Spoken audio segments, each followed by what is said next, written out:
दानवेजी तुम्ही आंदोलन केलेलं आहे, जी प्रकरण संपूर्ण घडलेलं आहे, काय सांगाल एकंदरीत? ज्या प्रकारे मारहाण होत आहे काय सांगाल? चुकीची मारहाण होती ना, शॉकमुळे या तरुणाचा मृत्यू झालेला आहे.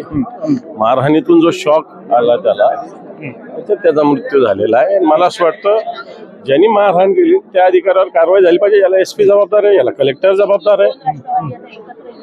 ज्या प्रकारे पाहतोय की आता इकडे सत्ताधाऱ्यांनी सुद्धा आंदोलन केलं, हातात पेनड्राईव्ह घेतलेला आहे आणि 2019 साली उद्धव ठाकरे यांनी एकनाथ शिंदे यांना मारण्याचा कट रचला होता असं सगळं पेनड्राईव्ह मध्ये असं ते म्हणतात. मला वाटतं इतके दिवस झोपले होते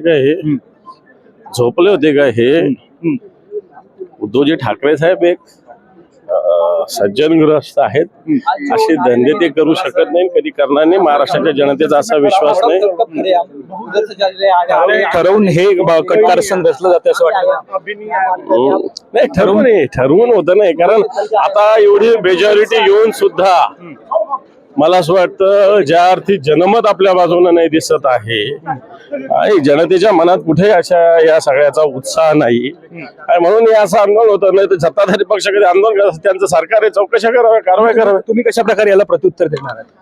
काही गरज नाही प्रत्युत्तर द्यायचं, त्यांना काय प्रत्युत्तर द्यायचं ज्या गोष्टीत काही. निश्चितच आपण पाहतो या ठिकाणी ज्या प्रकारे सचिन अहिर सुद्धा त्यांच्याशी बातचीत करणार आहोत. सचिन अहिरजी, सत्ताधाऱ्यांनी या ठिकाणी आंदोलन केलेलं आहे, सत्ताधाऱ्यांनी आंदोलन केलेलं आहे, मात्र त्यांनी उद्धव ठाकरे यांनी एकनाथ शिंदे यांना मारण्यासाठी कट रचला होता अशा प्रकारचं पेनड्राईव्ह जे ते दाखवलेलं आहे. काय सांगतात? आता पेनड्राईव्ह लागलं, मग एवढे दिवस पेनड्राईव्ह कुठच्या ड्राईव्ह मध्ये गेला होता?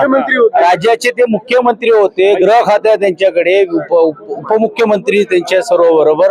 आता हे काढणं म्हणजे त्यांना काय दिशाहीन करायचा विषय, बाकी काहीच नाही. निश्चितच ज्या प्रकारे आपण पाहतोय की एकंदरीत दिशाहीन करण्याचा प्रयत्न जो होतो या ठिकाणी होत आहे आणि ज्या प्रकारे पाहिलं तर सत्ताधारी असेल आणि विरोधक असतील यांनी दोघांनीही विधान भवनाच्या पायऱ्यांवरती आंदोलन जे ते केलेलं आहे. एकीकडे आपण पाहतो की बीड आणि परभणीच्या घटनेवरून विरोधकांनी आंदोलन केलं, तर एक पेनड्राईव्ह दाखवून उद्धव ठाकरे यांनी एकनाथ शिंदे यांना मारण्यासाठी कट रचल्याचा आरोप तो शिवसेनेच्या आमदारांनी केला. विधान भवनाच्या पायऱ्यांवरती त्यांनी आंदोलन केलं. त्यामुळे आता निश्चितच एकंदरीत शिवसेना विरुद्ध शिवसेना असा लढा जो आहे तो या हिवाळी अधिवेशनाच्या पार्श्वभूमीवरती सुरू झाल्याचं पाहायला मिळत आहे.